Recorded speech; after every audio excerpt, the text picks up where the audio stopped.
माधवपुर गांव में एक ईमानदार किसान रहते थे, रामू काका। वे बहुत साधारण लेकिन सच्चे इंसान थे। उनके पास एक छोटी सी जमीन थी, कुछ गाय भैंसे और एक प्यारी सी बेटी पिंकी।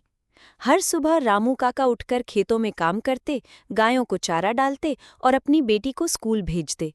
गांव में आया सेठ। एक दिन शहर से एक बड़ा सेठ आया, लाला गिरधारी लाल। वो गांव में जमीन खरीदकर फैक्ट्री खोलना चाहता था। उसने कहा, जो अपनी जमीन बेचेगा उसे मैं 2 गुना पैसा दूंगा। गांव के बहुत से लोग लालच में आ गए और जमीन बेचने लगे, मगर रामू काका ने साफ मना कर दिया। हमारे पूर्वजों की धरोहर है ये खेत, इसे नहीं बेचेंगे। सेठ ने सोचा, रामू की जमीन बीच में है, बिना उसके फैक्ट्री नहीं बनेगी। उसने एक और चाल चली। एक आदमी को भेजा जो झूठी गवाही देगी। रामू काका ने मेरी जमीन हड़पी है। गांव में पंचायत बुलाई गई। सब लोग चौंक गए। पंचायत में सबने रामू काका से पूछा, क्या तुमने सच में जमीन हड़पी?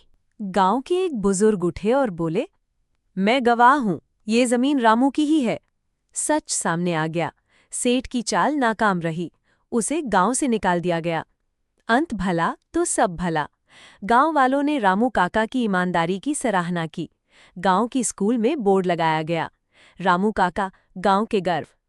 पिंकी को सरकार की तरफ से स्कॉलरशिप मिली और वो आगे पढ़ने शहर गई।